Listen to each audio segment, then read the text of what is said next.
Hi friends, welcome to Shalu's Kitchen.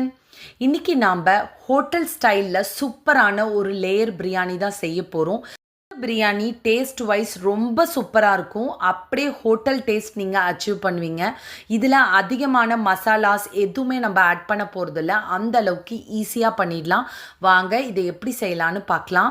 இதுக்கு நான் 1 kilo அரிசி, பாஸ்மதி அரிசி தான் எடுத்திருக்கேன். அதை நல்லா வாஷ் பண்ணிவிட்டு இந்த மாதிரி சாதம் வடிக்கிற பாத்திரத்தில் போட்டு உங்களுக்கு தேவைப்பட்டால் ஹோல் மசாலாஸ் கூட நீங்கள் ஆட் பண்ணிவிட்டு உப்பு கொஞ்சம் ஆட் பண்ணி நல்லா பாயில் பண்ணி எடுத்துக்கணும்.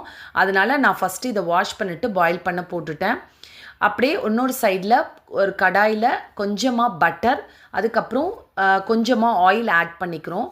ஏன்னா நம்ம ரைஸ் தனியாகவும் கிரேவி தனியாகவும் செய்ய போகிறோம். அதனால் இப்போ ஆயில் சூடானதுமே பட்டை, கிராம்பு, பிரிஞ்சி இலை, ஏலக்காய், அவ்வளோதான். வேறு எந்த ஸ்பைசஸுமே நீங்கள் ஆட் பண்ண வேண்டாம். அதுவும் எல்லாத்துலேயுமே 2 எடுத்துக்கிட்டால் போதும். ஏன்னா இதில் அதிகமான மசாலாஸ் நம்ம ஆட் பண்ண போகிறது கிடையாது. இதில் 3 வெங்காயத்தை நல்லா ஸ்லைஸ் பண்ணிவிட்டு இந்த மாதிரி ஆட் பண்ணி நல்லா வதக்கிக்கோங்க. ஜஸ்ட்டு பிங்கிஷ் கலர் வந்தால் போதும். இது கூடவே 6 பச்சை மிளகாய் காரத்துக்கு தகுந்த மாதிரி ஆட் பண்ணிக்கோங்க. இதில் நான் 2.5 டீஸ்பூன் இஞ்சி பூண்டு விழுது சேர்க்குறேன். மெஷர்மெண்ட் பார்த்தீங்கன்னா 1 கிலோ அரிசிக்கு சேர்த்துக்கிறேன். நீங்கள் 2 கிலோ செய்யணுன்னா இதை அப்படியே டபுள் பண்ணிக்கோங்க. இப்போ இதோட பச்சை வாசனை போனதும் ரைஸும் நல்லா வெந்துருச்சு. ஒரு மாதிரி அரை வேக்காடாக இருந்தால் போதும். இந்த மாதிரி ரைஸ் கையில் தொட்டால் உடையணும். இதை வடிகட்டி ஒரு பக்கம் வச்சுருங்க.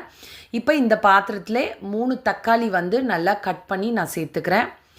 சேர்த்துட்டு இதில் மஞ்சத்தூள், கொஞ்சமாக காரத்தூள், இது கூட காஷ்மீரி தூள் ஆட் பண்ணுறேன். காஷ்மீரி தூள் நல்ல கலர் கொடுக்கும். இந்த ரெசிபிக்கு பார்த்திங்கன்னா காஷ்மீரி தூள் கண்டிப்பாக நீங்கள் சேர்த்துக்கோங்க. கொஞ்சமாக உப்பு சேர்த்துக்கோங்க. ஆல்ரெடி ரைஸில் கொஞ்சம் நம்ம சேர்த்துருக்கோம், அதனால் பார்த்து சேர்த்துக்கோங்க. நல்லா வதக்கிட்டு இப்போ இந்த தக்காளியெல்லாம் நமக்கு மசியணும். அதனால் தட்டு போட்டு மூடி ஒரு 5 மினிட்ஸ் குக் பண்ணி எடுத்துக்கலாம். இப்போது தக்காளியெல்லாம் நல்லா நமக்கு மசிஞ்சு வந்துருச்சு பாருங்கள். இப்போ இந்த ஸ்டேஜில் நல்லா கெட்டி தயிரை இதில் சேர்த்துக்கலாம். தயிர் கொஞ்சம் எக்ஸ்ட்ரா சேர்த்துக்கோங்க. இந்த ரெசிபிக்கு ரொம்ப சூப்பராக இருக்கும். இது கூடவே அரை எலுமிச்சப்பழத்தை நான் நல்லா புழிஞ்சி இதில் சேர்த்துக்கிறேன். தயிரும் எலுமிச்சப்பழமும் நல்லா பேலன்ஸ் ஆச்சுன்னா டேஸ்ட் அல்டிமேட்டாக இருக்கும். இதில் கொஞ்சமாக புதினா கொத்தமல்லி ஆட் பண்ணிக்கோங்க. மிச்ச புதினா கொத்தமல்லி எல்லாமே நம்ம லேயர் பண்ணுறதுக்கு சேர்த்துக்கலாம். இப்போ இதை நல்லா மிக்ஸ் பண்ணிவிட்டு இப்போது நான் 1 கிலோ அளவுக்கு சிக்கன் சேர்த்துக்கிறேன். நல்லா பெரிய பெரிய பீசஸாக சேர்த்துக்கோங்க. 1 கிலோ அரிசிக்கு 1 கிலோ சிக்கன் கரெக்டாக இருக்கும். 2 கிலோனா அப்போ 2 கிலோ சிக்கன் நீங்கள் ஆட் பண்ணிக்கோங்க. இப்போ நல்லா மிக்ஸ் பண்ணியாச்சு.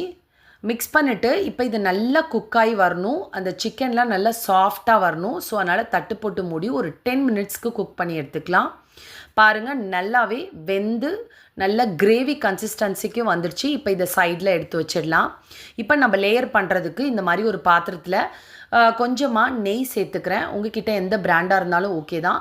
இப்போ இதில் நம்ம கலருக்காக கொஞ்சமாக கேசரி பவுட்ரு தான் ஆட் பண்ண போகிறோம். உங்களுக்கு கேசரி பவுட்ரு வேண்டான்னா அதை ஸ்கிப் பண்ணிவிட்டு அதில் கொஞ்சமாக குங்குமப்பூ ஆட் பண்ணிவிட்டு நீங்கள் ரைஸில் ஆட் பண்ணிக்கலாம்.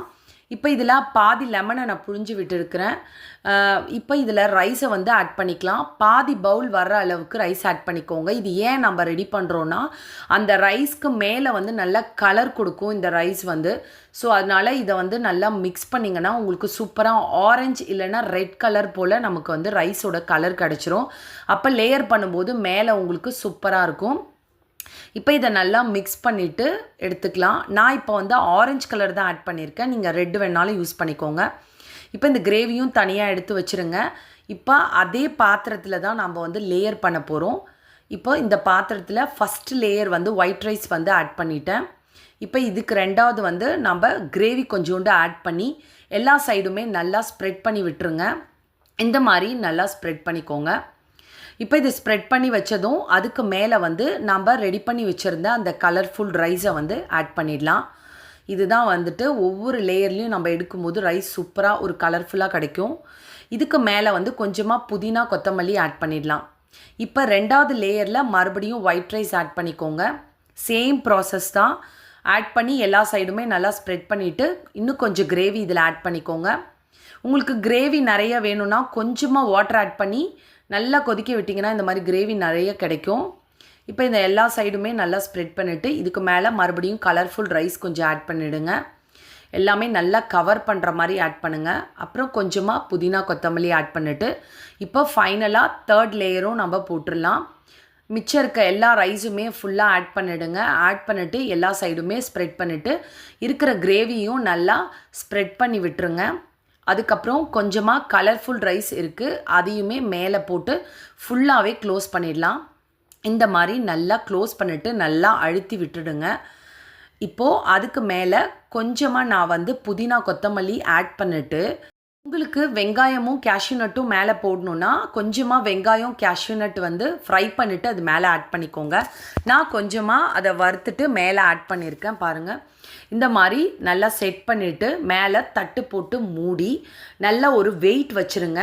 அப்போ தான் ஏர் ரிலீஸ் ஆகாமல் இருக்கும். நானுமே மேலே வச்சுட்டு கீழே பார்த்தீங்கன்னா ஒரு பழைய தோசைக்கல் நல்லா ஹீட் பண்ணிவிட்டு அது மேலே தூக்கி நான் வச்சுட்டேன். இது நல்லா டம்மில் ஒரு 10 to 15 minutes விட்டுட்டு ஓப்பன் பண்ணிங்கன்னா அவ்வளோ சூப்பரான ஒரு ஹோட்டல் ஸ்டைல் லேயர் பிரியாணி உங்களுக்கு ரெடி ஆகிடும்.